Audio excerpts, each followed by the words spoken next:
Hello à tous, ici Claire Virose. Bienvenue dans le podcast Oser la reconversion, le podcast dédié aux reconversions professionnelles. Chaque semaine, je reçois des invités de tous horizons qui ont quitté une carrière tracée et confortable pour changer de vie.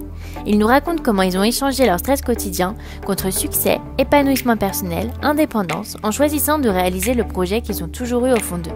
Mon but, vous l'aurez compris, vous faire prendre conscience que tout est possible à qui ose et travaille.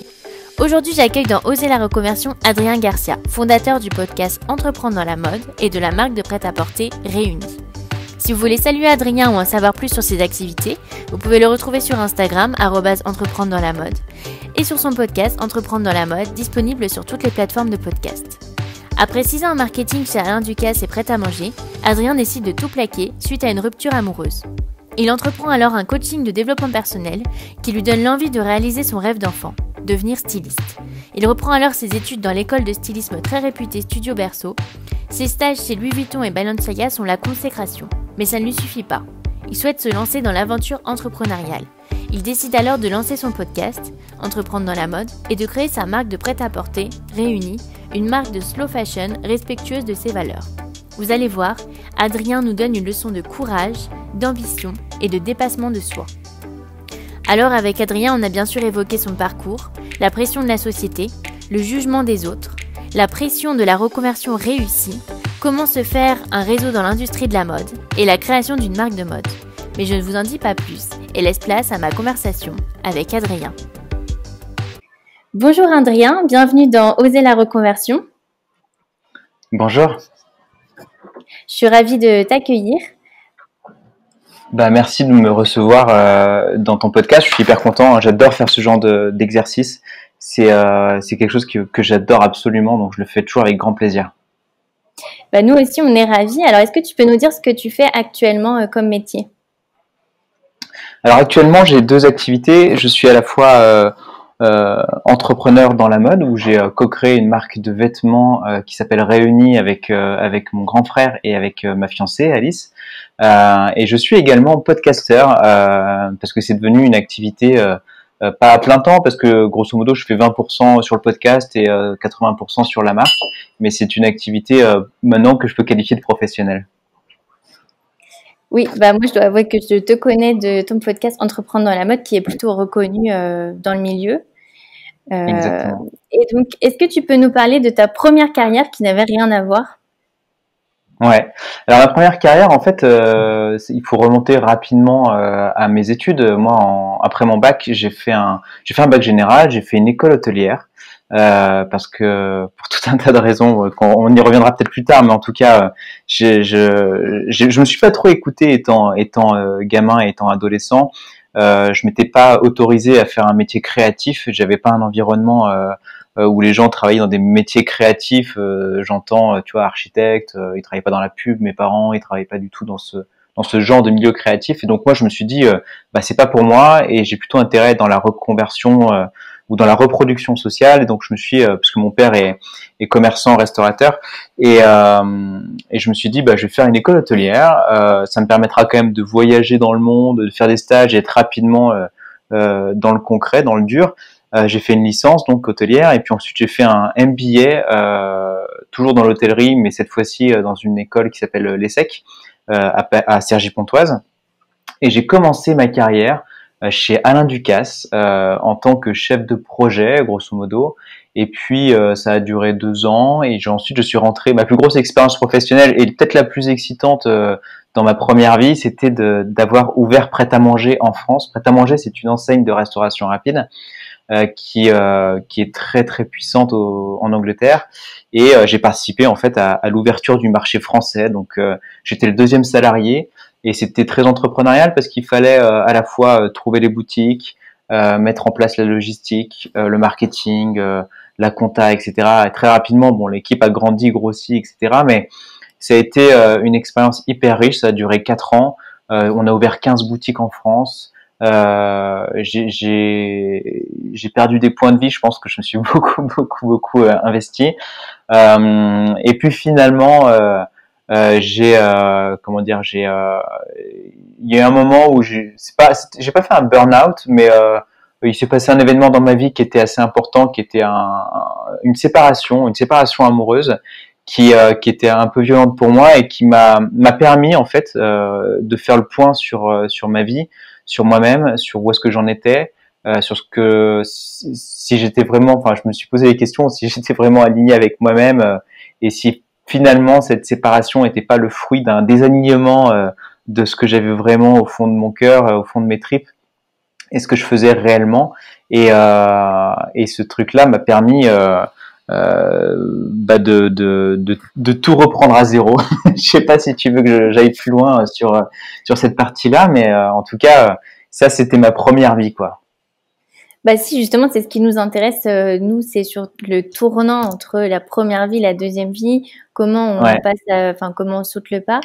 Et donc du coup, qu'est-ce qui se passe dans ta tête? Tu te dis, bah finalement, ma vie ne me correspond pas. Donc ça, c'est la Ouais. première phase. Et comment tu sais ce que tu as envie de faire? Enfin, parce que ça peut être aussi désarmant quand tu ne sais pas Ouais. comment ça se Ce que passe, tu veux les faire. étapes un peu de cette prise de conscience. Mm. Alors bon bah moi j'y ai beaucoup réfléchi à cette phase, donc quand je vais en parler ça sera peut-être ça paraîtra très simple comme ça, mais en fait ça s'est quand même étalé sur le temps, ça a été long, ça a été beaucoup de nuits blanches, etc. Hein. Grosso modo j'arrive à un stade où j'ai ma séparation. Une séparation c'est quand même vachement bien, hein, parce que ça permet vraiment de faire le point, de se retrouver seul, d'avoir le temps de cogiter sur soi-même, de comprendre qui on est, etc. et de se reconstruire. Et moi, pendant cette période, en fait, j'ai été tu sais, au début d'une séparation, je sais pas, enfin, tu passes par plein de phases différentes, mais t'es quand même vraiment dans le dur, hein, on va pas se mentir. C'est dur sur une séparation parce que ça fait mal. Surtout que moi, c'était une fille avec qui j'étais depuis l'âge de 13 ans. Même 14 ans. Donc, tu vois, j'avais passé pratiquement la plus grosse partie de ma vie. On s'est séparés, j'avais 27-28 ans. Donc là, j'avais passé la plus grosse partie de ma vie avec cette nana, avec cette fille. Et donc, je m'étais construit avec elle. On s'était construit à deux, finalement. Et donc là, il faut apprendre à être bien seul, à comprendre qui on est, à savoir qui on est et à savoir où est-ce qu'on veut aller.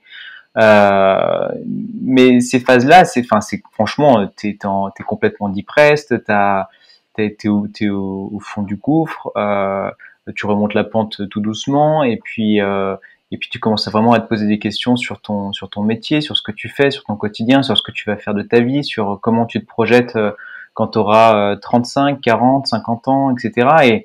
Et tu te rends bien compte que si tu continues sur ce cheminement-là, sur ce cheminement professionnel, ben tu seras jamais heureux finalement. Et en analysant un petit peu, tu te dis, si je me suis séparé de cette nana-là, c'est parce que je suis pas aligné dans mes valeurs, dans mon travail, dans mon cheminement professionnel. Et une fois que tu as cette prise de conscience-là, tu te dis, bah il faut que je change. Mais il y a quand même encore un sacré pas à passer entre se dire, il faut que je change. Je sais que je suis pas sur la bonne voie et vraiment changer, quoi, tu vois. Parce que tu vois, moi quand j'avais 28 ans, j'étais donc dans ce métier chez Prêt à Manger, plutôt en place, plutôt établi, avec des bons résultats. J'étais plutôt apprécié dans la boîte, on me faisait confiance, on me faisait grandir, on investissait sur moi, etc. Vis-à-vis de tes proches, de tes parents et même de ton cercle social, ben Adrien il est embarqué sur une bonne voie, tu vois. Et on n'a plus besoin de se soucier de lui. Sa carrière et sa vie est toute tracée, tu vois. Donc tu ressasses. Sans cette séparation, tu penses que tu t'aurais pas quitté? Enfin, toi, tu te sentais bien dans ta vie, tu te posais pas trop de questions? Non, je me sentais pas hyper bien dans ma vie. Ça faisait un petit bout de temps que ça battait de l'aile dans notre couple.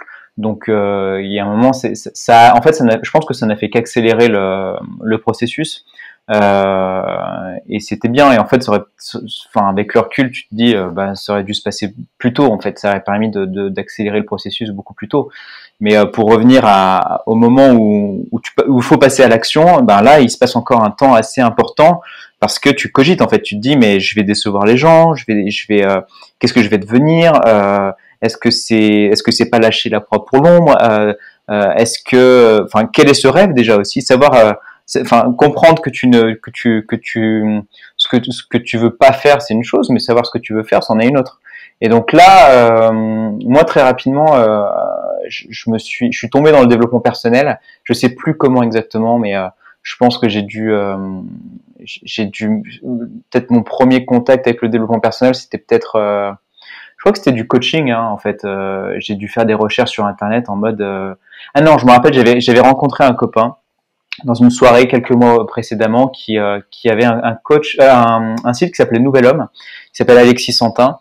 Et lui à l'époque me disait, j'étais très loin de ça au début, hein, donc quand je l'écoutais, je l'écoutais de loin. Enfin, ça m'intéressait, mais pas plus que ça. Et lui disait que voilà, qu'il était coach en développement personnel et qu'il aidait les gens à devenir la meilleure version d'eux-mêmes. Et en fait, c'est par ce prisme-là, je crois que j'ai fait un mastermind à l'époque, ça s'appelait comme ça, pour pouvoir faire un travail sur moi-même et essayer de comprendre, enfin essayer surtout de devenir la meilleure version de moi-même. Ça me plaisait pas mal cette idée et ça m'a permis de mettre un pied donc dans le développement personnel, d'avoir des lectures du type, comme il s'appelle, Tim Ferriss. Comme il s'appelle aussi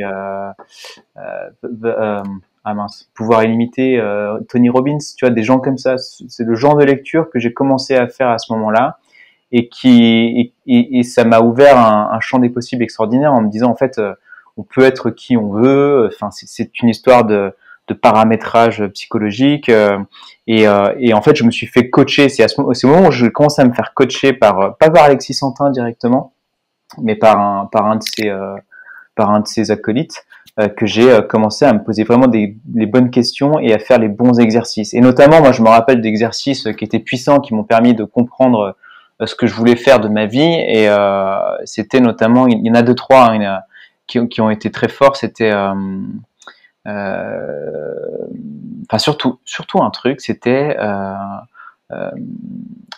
un des exercices pendant ce mastermind, c'était mets-toi dans la peau de Adrien, 95 ans, et écris-toi une lettre à ton toi d'aujourd'hui, et tu lui donnes des conseils. Tu lui donnes des conseils et tu lui expliques que si tu suis tes conseils, qu'est-ce que tu vas atteindre, qu'est-ce que tu vas faire de ta vie. Et en le faisant vraiment sincèrement et avec beaucoup d'authenticité et en faisant le travail sérieusement, en fait, ça m'a vraiment permis de débloquer plein de choses et d'aller chercher au plus profond de moi-même qu'est-ce que je voulais vraiment faire au fond de moi, tu vois. Et donc ça m'a permis vraiment de mettre le doigt dessus.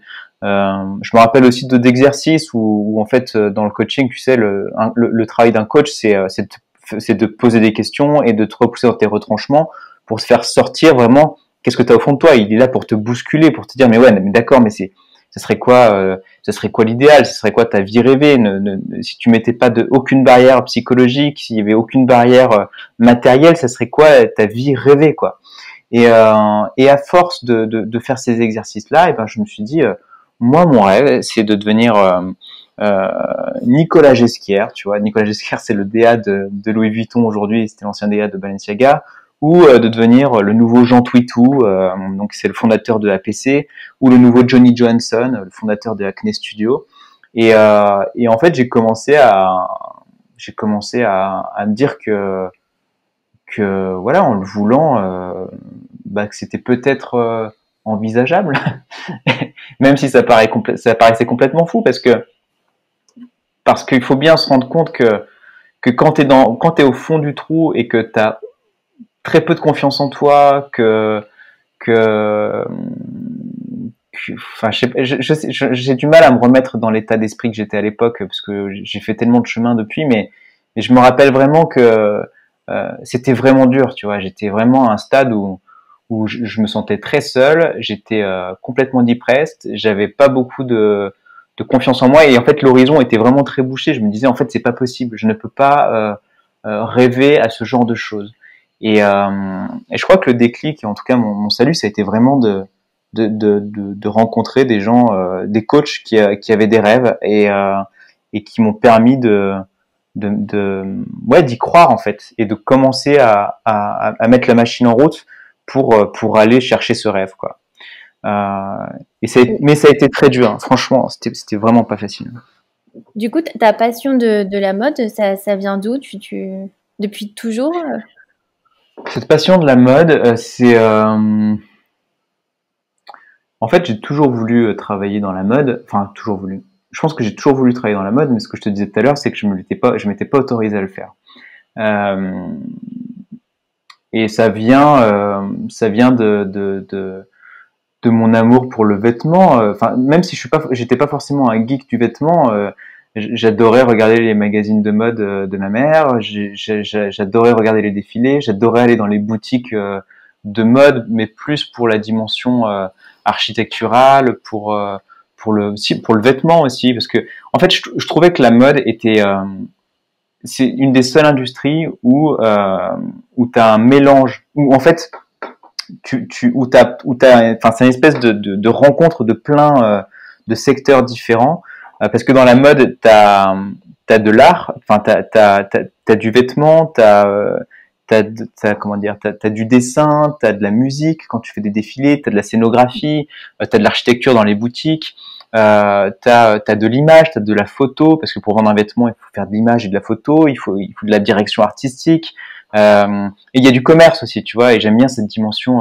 cette dimension où tu fais un vêtement qui est un produit pour être vendu à la fin, et il a une finalité aussi, c'est d'être porté, et c'est surtout aussi cette finalité de rendre beau les gens et d'accompagner les gens dans leur vie. Et donc je trouvais que cette industrie, en fait, ben elle, comment dire, je trouve pas le mot précis, mais en tout cas elle associe plein de choses que j'aime dans la vie, et plein de passions que je peux avoir dans la vie, et je trouve que c'est la seule industrie qui a ça finalement, tu vois. C'est à la fois du commerce, de l'art, de la musique, de la mise en scène, de l'image, et je crois que c'est pour ça que je voulais faire de la mode.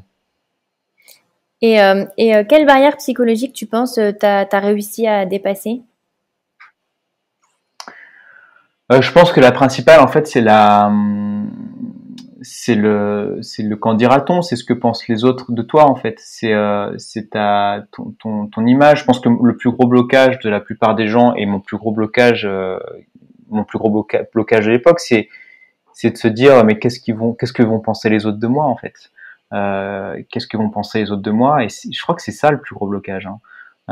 Parce que tu te dis, si je le fais, enfin tu vois, c'est tellement awkward, en fait. Avec le recul tu dis c'est pas awkward, mais bizarre, tu vois, quand tu te dis bah voilà, je suis prête à manger, je suis dans le sandwich, dans la restauration rapide, et tu te dis bah du jour au lendemain, alors que tu as bientôt 30 ans et que tu es plutôt établi, bah je vais tout arrêter, je vais retourner à l'école de mode et me retrouver avec des gamins de 17, 18, 19, 20 ans qui sont au tout début de leur enfin qui sortent du bac finalement.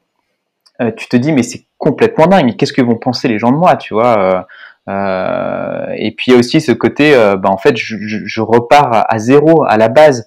Je vais être à nouveau étudiant, stagiaire, je vais être je vais me faire manager par des gens qui sont pas des très bons managers, mais je vais devoir la jouer profil bas parce que c'est mon choix, et que si je veux arriver à et si je veux si je veux atteindre ce rêve, je vais devoir repasser par là. Donc tu vois, en fait, il y a une multitude de barrières, mais je pense que la plus grosse barrière, c'est qu'est-ce que les autres vont penser de moi. Et, euh, et ça, bah ça, je sais pas comment j'ai réussi à la tacler, mais en fait, j'étais tellement mal et tellement au fond du gouffre que je me dis, en fait, j'ai plus rien à perdre et j'en ai rien à foutre de ce que pensent les autres. Mais tu vois, j'ai réussi j'ai réussi à le faire à 28 ans à force de lecture, tu vois. Je me rappelle avoir des pensées du genre, de toute façon, on est seul, on meurt seul. Euh, c'est vrai que en fait, je me disais aussi souvent, tu es un souci pour les autres, juste le temps d'une conversation. Finalement, les gens, ils s'en foutent de toi. Enfin, les gens se foutent royalement de toi, et même tes amis, finalement, tu vois, ils vont avoir de la peine pour toi pendant un moment et pendant une discussion ou pendant un dîner.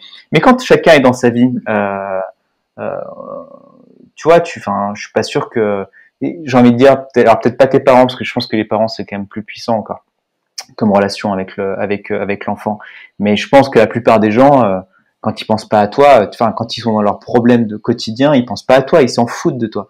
Et donc en me disant ça, je me dis mais finalement, c'est vrai que c'est quand même complètement con d'attacher autant d'importance à ce que pensent les autres de toi. Ça n'a aucun sens.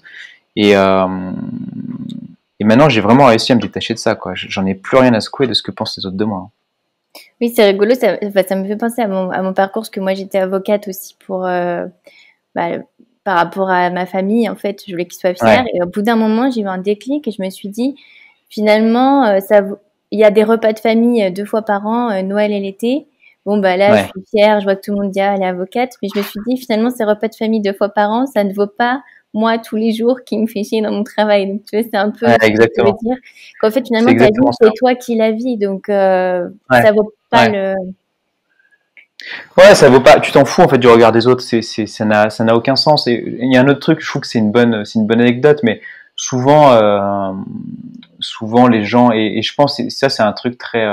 Les parents, ils aiment, tu sais, quand ils rencontrent leurs amis, ils disent ouais, bah ma fille, elle est avocate d'affaires, etc. Mon fils, il est à New York, il a une carrière fabuleuse. Mon fils, il est entrepreneur, il a monté une start-up, etc. Et t'as ce côté très social, très pression sociale où t'es très heureux de dire que ton fils gagne beaucoup d'argent ou ta fille gagne beaucoup d'argent et est en place, etc. Et en fait, c'est juste, c'est des pissettes, tu vois. Enfin, ça n'a aucun sens. C'est juste pour briller en société le temps d'un moment. Mais à aucun moment les gens posent la question, mais est-ce qu'ils sont heureux? Est-ce qu'elle est heureuse, ta fille? Elle est avocate, très bien, elle est avocate à Singapour, super, tu la vois jamais. Sa petite fille, tu la vois pas non plus. Enfin, ta petite fille, tu la vois pas.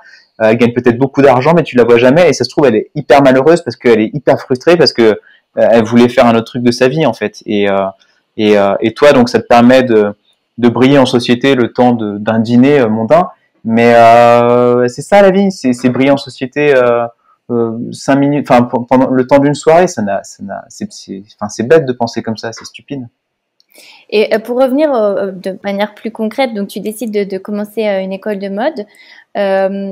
Ma question qui me vient tout de suite à l'esprit, donc tu as 28 ans, pourquoi faire plutôt une école de mode plutôt que de faire par exemple 3 ans de stage? Comment tu as fait le choix? Parce que ça peut paraître... ça peut faire peur de reprendre ses études parce que ça dure longtemps, on n'est pas payé. Donc, comment être sûr? Alors déjà, moi, je me suis dit, alors quitte à changer quelque chose, enfin quitte à reprendre à zéro, autant être ambitieux et autant faire les choses bien. Et de toute façon, je suis plus à 3 ans près, quoi. Et donc, je me suis dit, et surtout, il y avait un truc qui était important pour moi, c'est que tout le début de ma carrière, souvent je me disais, et je pense qu'il y a beaucoup de gens qui font cette erreur-là, qui se disent, j'ai envie de travailler plus près de la création, et donc je vais faire genre, tu vois, dans la mode, il y a beaucoup de gens qui font l'IFM, tu vois, parce qu'ils ont un parcours plutôt d'école de commerce avant, ou peut-être plus business, plus commercial, ils se disent, je vais accompagner la création. Alors que moi, je voulais pas faire cette erreur-là. Alors peut-être que, enfin, ceux qui font l'IFM, j'imagine qu'ils font pas l'erreur, mais moi, je voulais être certain de pas vouloir me cacher derrière. Je vais accompagner la création. Je me disais, je veux être au centre, je veux être la création, je veux vraiment être le créatif, le créateur, le directeur artistique. Je vais pas encore me cacher derrière un job de chef de produit ou de marketing, etc. pour accompagner la création. Non, je veux être la création. Et pour ça, et ben, tu vois, si t'as pas fait d'école de mode, si t'as pas fait un book et si t'as pas mis les mains dedans, dessiné, fait une collection, etc., mais tu peux pas accéder à ce genre de stage, tu vois.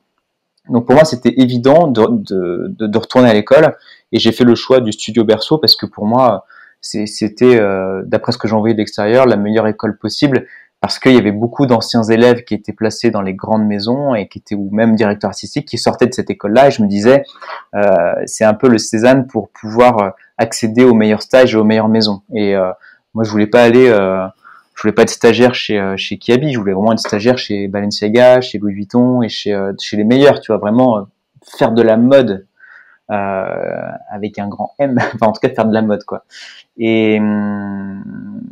Et donc là, concrètement, comment ça se passe? J'ai pris mon courage à deux mains. J'étais voir mon patron en lui disant salut Stéphane, je vais te quitter et je vais faire une école de mode. Et c'était assez drôle parce que il était très très respectueux, etc. Et il comprenait parce qu'en plus ça faisait un bout de temps qu'on se connaissait et c'était pas la première fois que je lui en parlais, donc il était qu'à moitié surpris. Mais une fois que tu lui as dit ça, il dit très bien, fine, et ben on va mettre en place les choses pour que tu partes gentiment et assurer ta pas ta reconversion, mais en tout cas assurer la suite pour nous, en tout cas dans la boîte. Et après, après j'ai bataillé pour avoir une rupture conventionnelle. Hein. C'était hyper compliqué. C'était long, c'était loin d'être un long fleuve tranquille. Hein. Donc c'était une année de descente d'organes quotidienne. C'était hyper dur parce que si j'avais pas ça, je pouvais pas vraiment assurer la suite parce que j'avais des économies de côté, mais pas forcément suffisamment pour pouvoir assurer. Payer à la fois un loyer parce que je suis pas parisien moi, donc tu vois, je pouvais pas aller dormir chez mes parents, retourner chez mes parents. J'avais mon appartement à Paris, payer l'école, etc., etc. Bon, ça pendant ces 2 ans d'études, j'ai fait des babysitting, j'ai mis mon appartement sur Airbnb, j'allais dormir à gauche à droite. C'était quand même 2 ans un peu rock'n'roll, mine de rien. C'était pas un long fleuve tranquille. Et voilà, mais très concrètement, t'es en mode G.I. Joe, quoi. Enfin, t'es en mode mort de faim. Hein. Tu te dis, ça va être dur, ça va être violent, mais en fait, le jeu en vaut la chandelle. Et très rapidement, tu vois, au bout d'1 an et demi d'école, alors déjà, je me suis éclaté dans mon école. Hein, c'était le kiff absolu. Je me dis, ça y est, j'ai enfin trouvé le truc. Je crée toute la journée. Je passe mon temps dans les musées, dans les bibliothèques. Donc ça, c'est une épiphanie, hein, c'est juste le kiff. Tu te dis vraiment, c'est ça que je voulais faire. Pourquoi je le fais pas depuis 10 ans déjà? Tu t'en veux beaucoup, mais en même temps, c'est un gros kiff.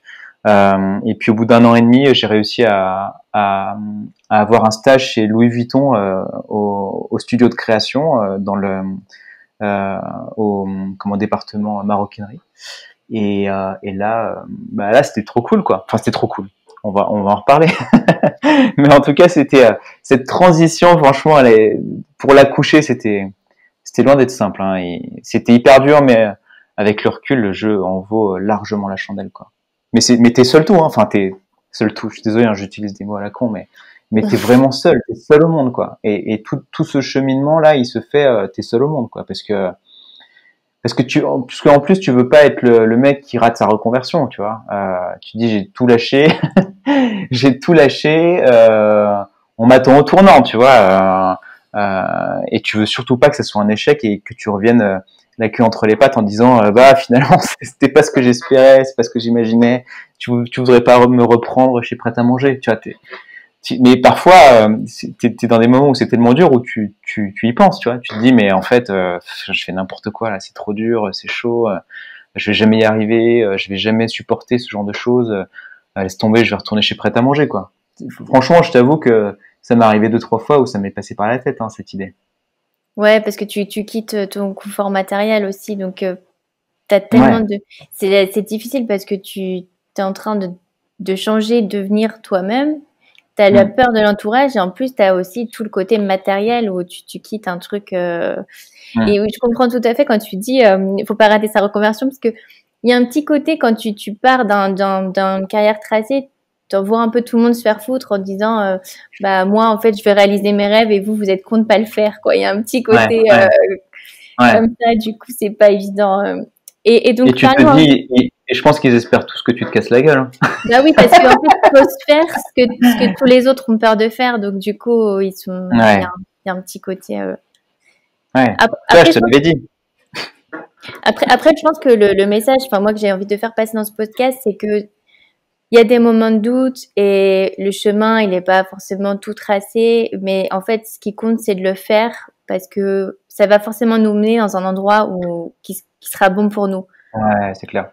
Ouais, c'est sûr. Ça, c'est une certitude. De toute façon, je pense que tu perds jamais ton temps. Au moins, enfin, tu vois, même si j'avais pas réussi à rentrer dans des maisons ou pas réussi à entreprendre dans la mode comme je l'espérais, alors même si je suis loin d'avoir atteint mon but ultime, hein, tu vois, j'ai encore beaucoup de chemin, mais j'ai l'impression d'être sur la bonne voie.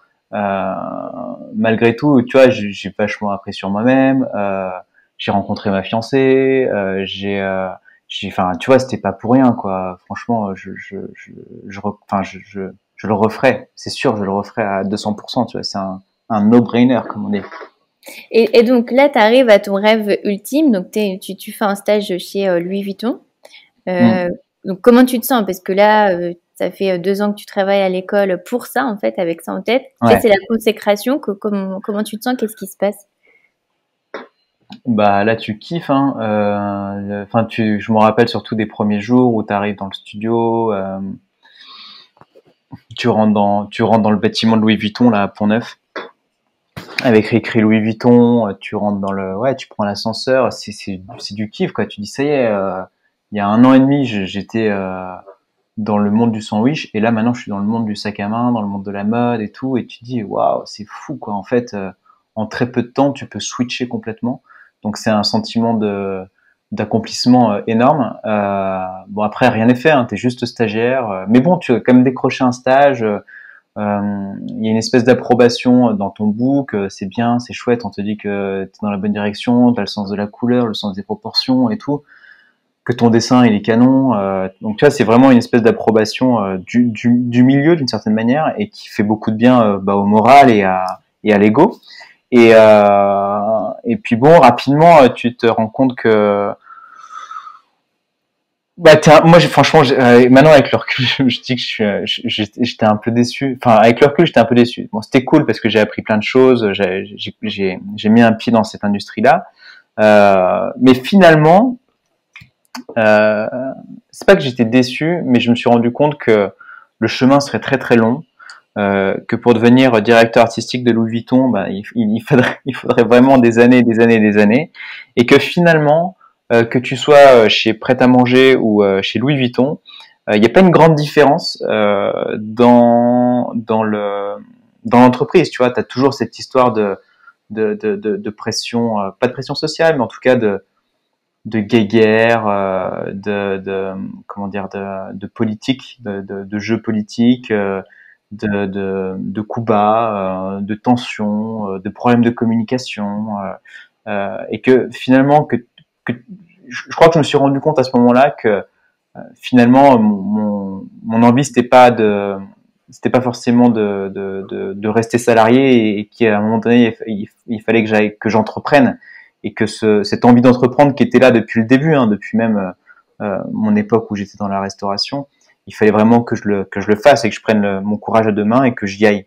Et c'est à la fin de mon stage chez Louis Vuitton que j'ai entrepris, que j'ai vraiment entrepris cette réflexion de me dire ok, en fait, ce qu'il faut que je fasse, c'est que je monte une marque de mode et que je sois pas forcément le Nicolas Ghesquière, hein, donc un DA dans une maison, mais que je sois plutôt cet entrepreneur que je rêvais d'être et qui me faisait rêver comme Jean Twitou ou Johnny Johnson de Acne Studio. Et, euh, et donc au fur et à mesure de mon avancée donc dans mon stage chez Louis Vuitton, et puis ensuite j'ai fait un deuxième stage chez Balenciaga, et c'est à ce moment-là en fait en 2017 que j'ai commencé mon podcast. Euh, Parce que pendant toute cette reconversion, en découvrant le développement personnel, très rapidement, le développement personnel t'amène vers le podcast parce qu'il y a beaucoup de gens du développement personnel qui font des podcasts. Et notamment, tout à l'heure, je parlais de Tim Ferriss, qui a le Tim Ferriss Show, qui est un super podcast qui m'a beaucoup accompagné. Et puis en France, tu as eu aussi, tu sais, Génération XX, Génération Do It Yourself, etc., qui étaient déjà existants en 2016-2017, enfin 2017 plutôt. Et, et au fur et à mesure que j'avançais, je me dis, mais en fait, je sais pas, à un moment, j'ai eu une révélation en me disant, euh, j'aimerais bien qu'il y ait un podcast sur l'entrepreneuriat, mais plutôt dans la mode et dans les industries créatives, mais je le trouve pas, en fait, il n'existe pas. Moi, j'ai cette problématique de vouloir entreprendre, mais je sais pas par quel bout le prendre, parce que l'industrie de la mode est une industrie qui est assez compliquée finalement, hein, où il faut être bon partout, à la fois dans la création, mais dans le business, la communication, le marketing, la logistique.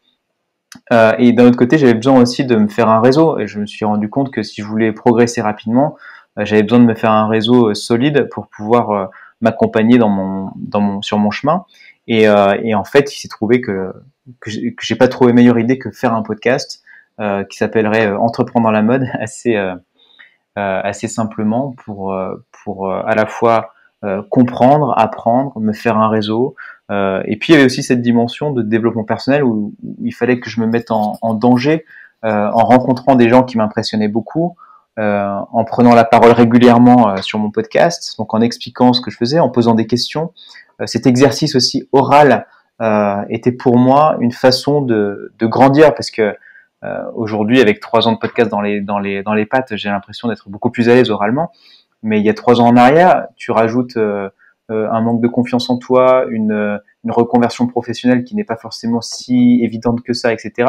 Bah, j'étais peut-être pas aussi à l'aise, tu vois. Et je me suis dit, en fait, le podcast va me permettre de me confronter à plein de choses, quoi, en fait, à prendre la parole en public, à rencontrer des gens que j'admire et qui m'impressionnent énormément, à leur poser des questions, à rentrer chez eux. Et voilà. Et donc, j'ai fait ce podcast à partir de 2017. Et ça a été je crois que la meilleure idée de ma carrière, en fait, parce que ça tiquait vraiment toutes les boxes. Ce que je viens d'expliquer là, rencontrer les gens, etc.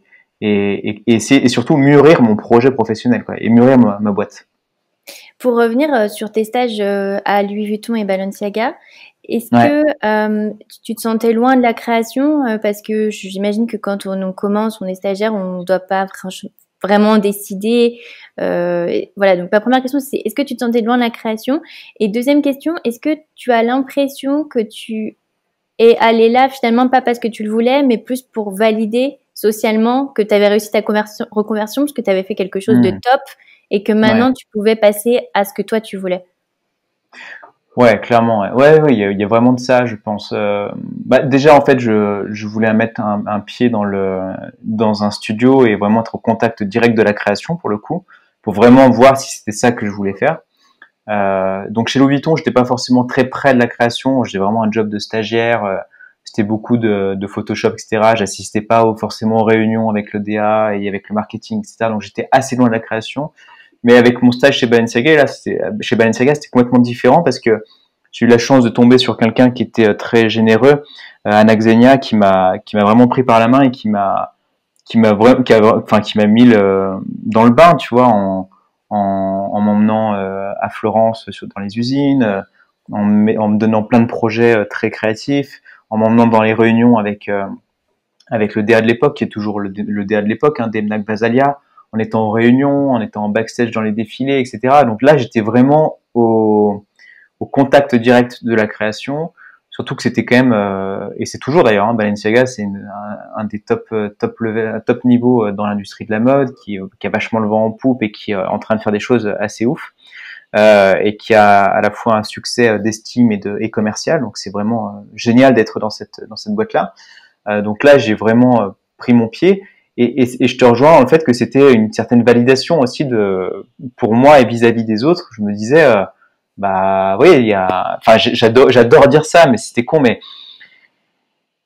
ce qui était marrant, par exemple, c'était que, en fait, c'était un super clin d'œil, mais j'étais, tu sais, rue du Louvre à Paris. Je sais pas si tu connais bien Paris, mais t'as une rue qui s'appelle rue du Louvre. Et en fait, à un angle, il y a un prêt-à-manger que j'ai participé à ouvrir. Et en fait, juste au-dessus, t'as les ateliers de Louis Vuitton. Et donc, c'était drôle parce que mon premier stage, au moment où je commençais mon stage, il y a eu l'ouverture de ce prêt-à-manger que j'avais commencé à ouvrir. Et j'étais déjà, tu vois, juste au-dessus, en fait, chez Louis Vuitton. Donc, c'était un super clin d'œil. Et quand j'ai réussi à rentrer chez Balenciaga, qui était la maison dans laquelle tous les étudiants de mode voulaient rentrer et qui avait vraiment le vent en poupe, pardon, c'était trop classe, quoi. Tu vois, tu te dis, putain, I fucking did it, quoi. Je suis passé du sandwich au top du top de la mode en l'espace de 2 ans et demi. C'est ouf, quoi. C'est complètement ouf. Et ça me... Bien sûr que je le faisais aussi pour rassurer mes proches, pour rassurer mes parents, pour me rassurer, pour montrer aux autres que j'en avais sous la pédale et que j'étais pas un petit bras, quoi, et que si j'étais pas là pour enfiler des perles, comme on dit. Et donc ça me rassurait énormément, tu vois. Mais après, j'étais au fond de moi, et avec le recul, je me dis, en fait, c'était pas ça que je voulais faire. Enfin, tout ce que je voulais faire, c'était vraiment d'entreprendre dans la mode. Mais en même temps, c'était le cheminement normal, en fait, logique. J'aurais pas pu lancer mon podcast comme je l'ai fait, ou entreprendre avec Réunis comme je l'ai fait, si j'étais pas passé par ces grandes maisons et d'un côté, il y a aussi le fait de désacraliser ce truc-là, désacraliser la création, désacraliser Demna Gvasalia, désacraliser Balenciaga. Tu vois, tu te dis en fait, C'est des gens qui sont hyper intelligents, hyper smart, qui sont très créatifs. Mais bon, enfin, ils sont pas tout seuls, tu vois. Ils ont des techniques, ils ont un sens de la mode, ils ont un sens de l'image, mais ils ont des moyens, ils s'accompagnent, ils ont des méthodes pour faire un défilé, pour faire tout ça. Et tout ça m'a permis vraiment de désacraliser beaucoup de choses, de me rendre compte aussi que bon, la création pure, c'est quand même une vue de l'esprit, hein, ça n'existe plus. Que la plupart de ces maisons partent de vintage, enfin de vintage, que ce soit dans le vêtement ou dans le sac à main. Que voilà, en fait, ça m'a aussi aidé à désacraliser. Et si je l'avais pas fait, tu vois, ben, je pense qu'il me manquerait une corde à mon arc. Et donc, je pense que c'était un mélange de tout ça, tu vois, à la fois le faire pour réaliser mon rêve, le faire pour montrer et prouver au monde que j'étais capable d'aller chez les meilleurs, que j'avais les épaules pour être chez les meilleurs, même dans la mode, tu vois. Et voilà quoi. Et je pense que tu vois le succès d'entreprendre dans la mode, je le dois un petit peu à ça aussi. C'est qu'au début, quand tu contactes les gens et tu te dis voilà, j'ai 30 ans, je suis en pleine reconversion. Ça sonne mieux quand même de dire je suis stagiaire ou en CDD chez Balenciaga que de dire je suis stagiaire ou en CDD ou en CDI chez Pret à Manger, tu vois. Ça aurait pas été la même. Ça aurait été sans doute, ça se serait fait sans doute, mais ça aurait été moins cohérent en fait et moins impactant quand tu appelais des gens, tu vois, comme Ramdan Touami ou enfin tous les autres en fait. Je sais pas si tu vois ce que je veux dire. Quand tu lances ton podcast, c'est avec l'idée déjà de te faire un peu un réseau avant de lancer ta marque, ou c'est que tu es un peu paumé et tu lances ton podcast? Non, je lance parce que je suis un peu pas paumé, mais je suis un peu désemparé parce que je me rends compte que ça va être long, ça va être compliqué, et surtout je le lance parce que je comprends pas cette industrie. En fait, je sais pas par quel bout prendre et je sais pas comment lancer. Enfin, j'avais cette envie d'entreprendre dans la mode, mais je savais vraiment pas par quel bout prendre, comment le faire, tu vois. Et surtout, je voyais tous ces jeunes qui se lançaient dans la mode et qui avaient des vies de merde, quoi. Enfin, qui travaillaient énormément, qui gagnaient pas d'argent, qui galéraient et tout. Et je me disais, mais enfin, moi, j'ai pas changé de vie, et je me suis pas donné tout ce mal pour lancer une marque comme eux le font, en galérant et en étant au bout de leur vie, tu vois. Et donc vraiment, ce podcast, j'ai lancé pour comprendre et essayer de faire en sorte que ça soit beaucoup plus clair dans ma tête pour pouvoir soit continuer ma carrière, soit lancer un business, quoi. Est-ce que tu peux nous parler de ta marque Réunis, parce que c'est une marque hyper atypique, un concept très original. Donc, est-ce que tu peux nous le présenter? Après, j'aurais pas mal de questions sur ta marque. Ouais. Réunis, grosso modo, c'est une marque de prêt-à-porter pour femmes. La particularité qu'on a, c'est qu'on fait un produit à la fois, qu'on le co-crée chaque produit avec notre communauté, au travers de questionnaires et au travers d'ateliers. Quand on dit atelier, c'est qu'en fait on montre des matières aux gens, on montre les premières toiles, les premiers prototypes, on leur fait essayer pour être certain qu'on est dans la bonne direction. Et ensuite on lance la production, on crée la campagne au travers d'un shooting mode et on vend les produits uniquement en précommande pendant quelques jours. On lance la production et on livre les gens quelques mois après.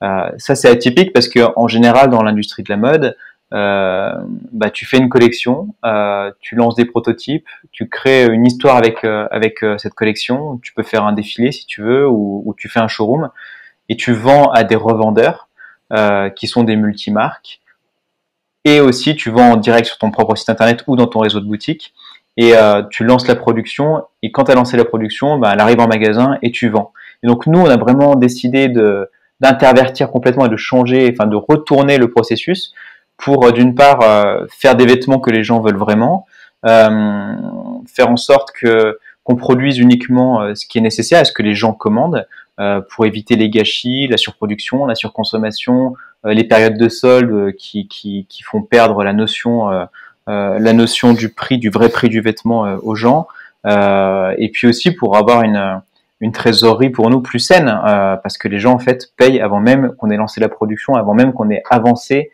l'argent pour la production, ce qui nous permet nous d'être beaucoup plus sereins dans notre aventure. Et et voilà, et ça s'appelle Réunis. Ça s'appelle Réunis. Je sais pas si c'était très clair ma présentation. Si, si. Est-ce que tu peux nous dire comment ça t'est venu, l'idée de la précommande des pièces, enfin des pièces uniques, oui. Ouais. En fait, c'est venu au travers de mes podcasts. En fait, j'ai fait plusieurs rencontres, et notamment deux qui ont été importantes. La première, c'était avec Marie-France Cohen, qui est une entrepreneuse de la mode, qui a lancé Bonpoint, qui a lancé le concept store Merci aussi, et qui est maintenant à la tête de Démodé. Et quand je l'ai interviewée, c'était le 13e épisode d'Entreprendre dans la mode. Elle nous a fait en tout cas, elle a fait un espèce de manifeste oralement, une déclaration en disant que on était dans une industrie, on était dans un monde où il fallait arrêter de créer, enfin surproduire des vêtements, qu'il fallait faire des choses qui aient du sens, faire des vêtements qui durent longtemps, arrêter de faire des produits qui sont de la cochonnerie, qui sont du prêt à jeter. Et donc moi, quand j'ai eu ce discours-là, j'étais pas forcément très sensibilisé encore à l'époque. Il y a 3 ans, 4 ans en arrière, tu vois, c'était pas aussi mainstream que ça. Hein. Il y avait quelques documentaires qui commençaient à émerger, mais ce switch de mode sustainable est arrivé qu'il y a 1 an, grosso modo. Tu vois, avant, c'était pas très, on n'en parlait pas beaucoup. Moi, ça m'a fait prendre conscience du truc, et je me suis dit, ok, si je monte une marque de mode, il faut que ça soit plus qu'une marque de mode. Il faut qu'on fasse des produits qui sont trop cool, que les gens aient envie de porter, qui durent longtemps, qui défoncent pas la planète, ni l'homme, ni les animaux. Et voilà. Et puis j'ai eu une deuxième rencontre assez importante. C'était avec William Ovett, qui est le fondateur de Asphalt, qui est un peu le pendant féminin de Réunis, qui est une marque de prêt-à-porter pour hommes et qui co-crée chaque produit et qui vend en précommande aussi. Et quand je l'ai interviewé, j'ai eu un moment eureka en me disant, mais enfin, c'est ce modèle-là qu'il faut faire, quoi. C'est tellement plein de bon sens, c'est tellement logique que je comprends même pas pourquoi il n'y a pas plus de gens qui le font, tu vois. Et c'est parti comme ça. Et puis bon, après, c'est un peu comme la reconversion, hein, tu sais, créer une marque de toute pièce. Sur le papier, ça paraît très simple avec le recul, mais franchement, c'est dur. Hein.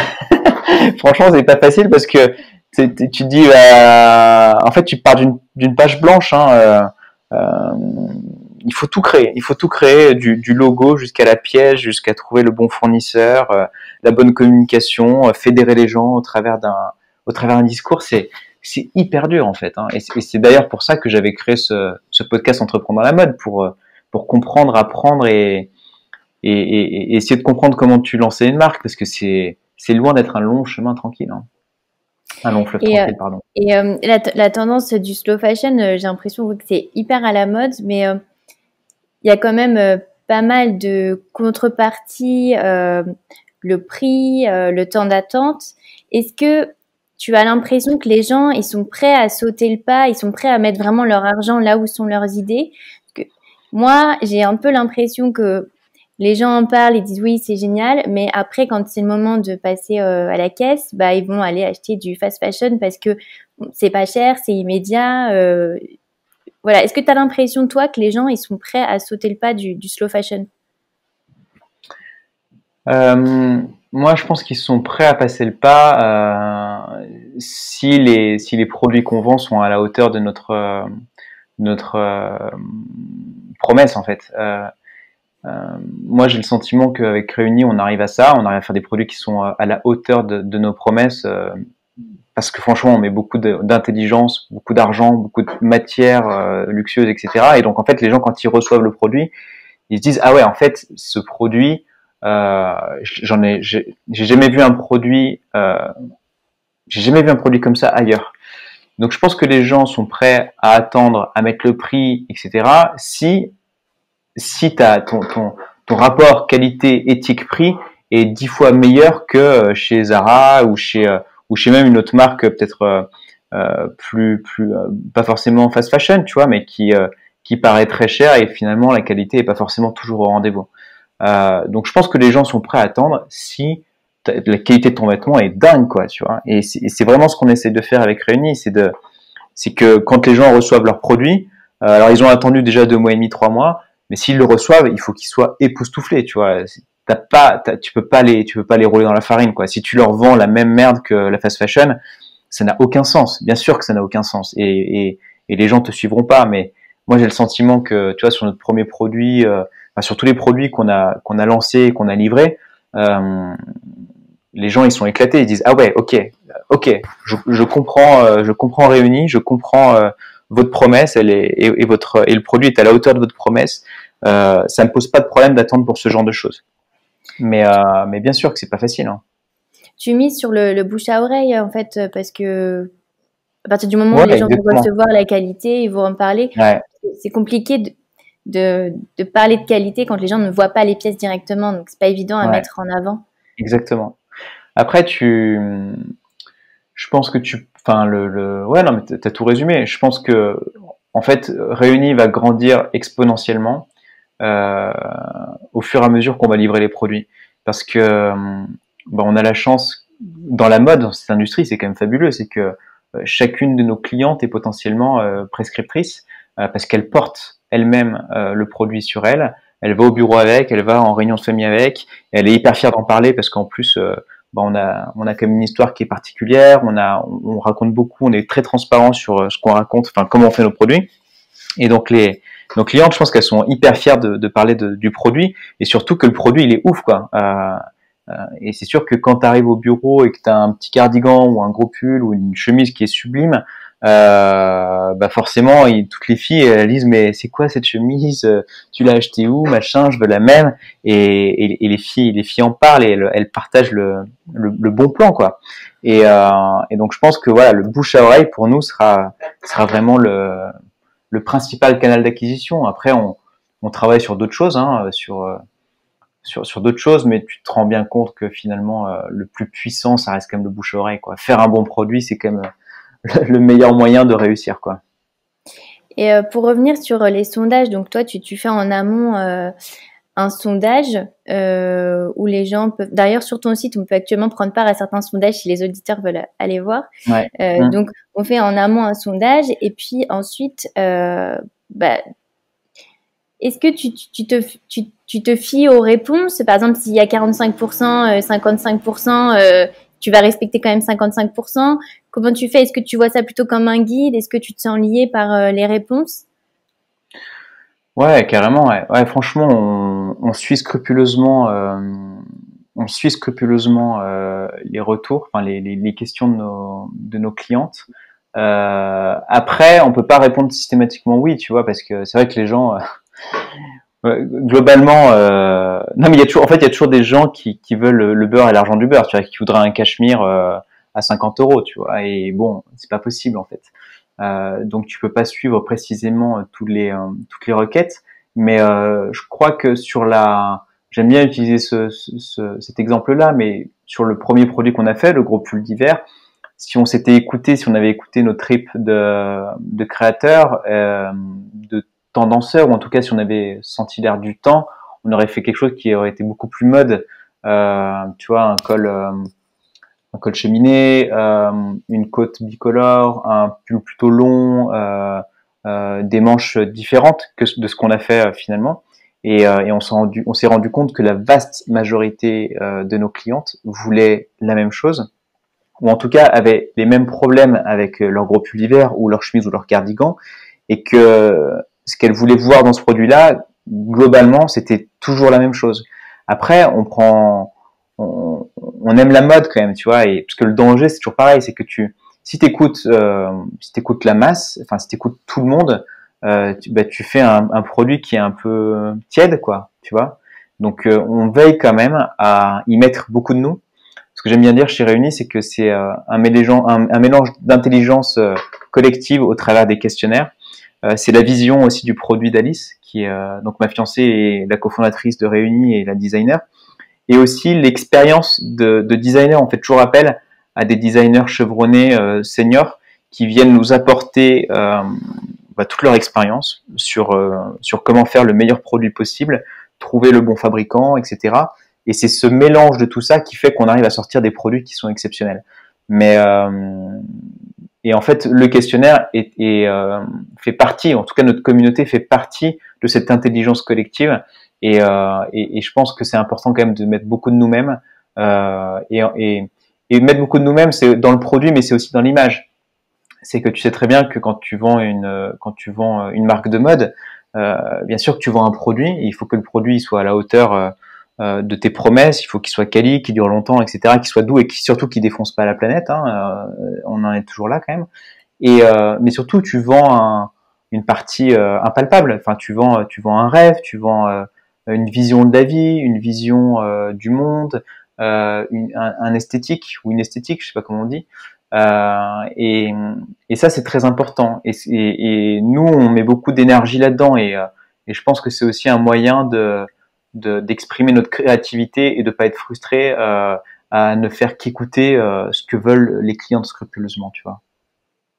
Oui, je comprends très bien parce que j'avais l'anecdote de Henry Ford, tu sais, qui disait si j'avais écouté le souhait des clients, bah, j'aurais fait des chevaux qui vont plus vite et pas une voiture. Donc c'était un Ouais. peu cette idée de concilier les attentes, mais en même temps les gens ne savent pas forcément ce dont ils ont besoin. Et donc Mm. j'avais dernière question sur ta marque. Comment tu fais par rapport aux précommandes parce que donc sur le papier précommande c'est génial parce que bah on fabrique uniquement ce dont on a besoin, mais on sait Ouais. qu'après, il y a des exigences auprès des usines, qu'il leur faut un certain nombre de modèles. Mm. Et comment Mm. tu fais aussi, par exemple, si tu as des retours, s'il y a des annulations des précommandes, comment tu gères un peu toutes ces exigences plus techniques? Bah, sur la production et les minimums de commandes, aujourd'hui, on a suffisamment de recul pour se dire, ok, bah, on va lancer X produits. Après, c'est toujours pareil, hein, on est encore à tâtons et on est tout petit, mais malgré tout, on fait quand même des quantités qui sont loin d'être ridicules. Tu vois, le premier produit sur le gros pull d'hiver, moi, j'avais aucune notion de ce qu'on pouvait faire. Et quand on a discuté avec l'usine Finatex, ils nous ont dit, bah nous, notre minimum de commande, c'est 1000 pièces. 1000 pièces, c'était énorme pour nous, c'était pas possible. Et donc on leur a dit avec beaucoup de transparence, bah nous, on démarre, on est incapable de vous dire qu'on va faire 1000 pièces. Enfin, on peut pas prendre le risque de vous dire qu'on va faire 1000 pièces. Et donc à l'époque, ils avaient descendu le minimum à 300 pièces, ce qui était déjà énorme hein, et qui était déjà un gros risque. Mais on s'est dit à un moment donné, bon bah, il faut qu'on prenne ce risque-là, sinon on saura jamais si vraiment le jeu en vaut la chandelle. Et finalement, on a vendu 750 pièces, tu vois, donc on avait relevé le pari. Mais et après sur les pièces qui ont suivi, tu sais, c'est des humains en face de toi. Hein. Ils savent bien que tu es une petite marque. Eux, ils voient bien qu'en ce moment, l'industrie de la mode, bah, elle se casse la gueule quand même méchamment. Hein. Il y a quand même beaucoup de gens qui font faillite. Les anciens modèles, c'est quand même de plus en plus compliqué. Euh, et c'est un cycle permanent. Et ils ont besoin d'investir. Enfin, un fabricant a besoin de faire confiance et a besoin d'accompagner une petite marque qui peut-être demain deviendra grande et sera le principal business de ce fabricant. Donc beaucoup de fabricants quand même sont très ouverts et te donnent leur chance. À la fin, on est quand même sur un modèle qui est hyper cool parce que tu sais que tu as la trésor et tu leur dis, nous on vous paye 100% des produits au moment où on passe la commande. Donc on n'est pas dangereux pour vous, tu vois. Et donc ils te font confiance et ils t'accompagnent. Après sur ta deuxième question, c'était quoi déjà la deuxième question? Les annulations, si tu as des annulations de Ah précommande ou oui, de retour. bah, grosso modo, on produit toujours 10-15% de plus qu'initialement prévu pour pouvoir justement assurer les échanges et les retours. Et en fait, ces 15%, on les vend de temps en temps. Et là, on va faire une vente en fin d'année de tous les surplus, finalement, les 15%, mais sur stock. Donc, juste avant Noël, les gens pourront acheter ce qui reste en stock. Mais c'est pas grand-chose, finalement. Enfin, on parle d'une petite centaine de chemises. On parle de, ouais, c'est des montants qui sont pas énormes et qui se vendent assez rapidement, surtout que les gens sont hyper contents de leurs produits, donc ils attendent tous avec impatience quand est-ce qu'on vend le petit stock pour pouvoir en racheter une autre, quoi. Alors, dernière question pour terminer ce podcast avec toi. Toi qui as fait plusieurs reconversions réussies et vraiment impressionnantes, quel serait ton conseil aux auditeurs et qu'est-ce qui fait pour toi qu'une reconversion est réussie? Euh, Moi, je pense qu'il faut écouter son cœur et ses tripes. Hein. C'est un peu enfoncer une porte ouverte de dire ça. Je pense qu'il faut se faire confiance. On a tendance à pas assez se faire confiance, je trouve, dans la vie, et à trop écouter les autres. Je pense qu'il faut à la fois. Moi, j'aime bien cette idée de dire, ok, il faut avoir une vision très claire de où est-ce qu'on veut aller. Il faut s'écouter énormément. Il faut écouter les conseils, mais ne pas trop les prendre au pied de la lettre, parce que franchement, les conseils, en fait, il faut vraiment filtrer les choses et pas tout prendre au premier degré. Et juste foncer, quoi, et puis être mort de faim, être passionné, et faire les choses avec passion, et voilà. Franchement, je suis désolé, hein, mes conseils sont un peu pourris, mais c'est un peu enfoncer des portes ouvertes. Mais pour moi, c'est la clé de la réussite. C'est vraiment s'écouter, se faire confiance, écouter son instinct, et écouter les signaux faibles, quoi. Merci. Oh, c'est croire en soi et se faire confiance. Ouais, exactement. Ouais. Merci beaucoup à Adrien pour cet épisode. Merci à toi de m'avoir reçu et de m'avoir donné l'opportunité de raconter mon histoire, et j'espère que ça pourra aider les auditeurs qui n'hésitent pas à m'envoyer des messages si besoin. Mais après, moi, sur mon podcast Entreprendre dans la mode, j'ai je me suis fait interviewer par Loïc Prigent, épisode 100. J'ai les carnets de bord réunis où je raconte mon histoire au fur et à mesure. Donc je pense que vous trouverez pas mal de réponses déjà sans doute à vos questions. Si jamais vous avez des questions pour moi, directement dans mon podcast aussi. Je mettrai tous tes contacts dans le détail de l'épisode. Parfait. Merci beaucoup, Claire-Vie. À bientôt, salut.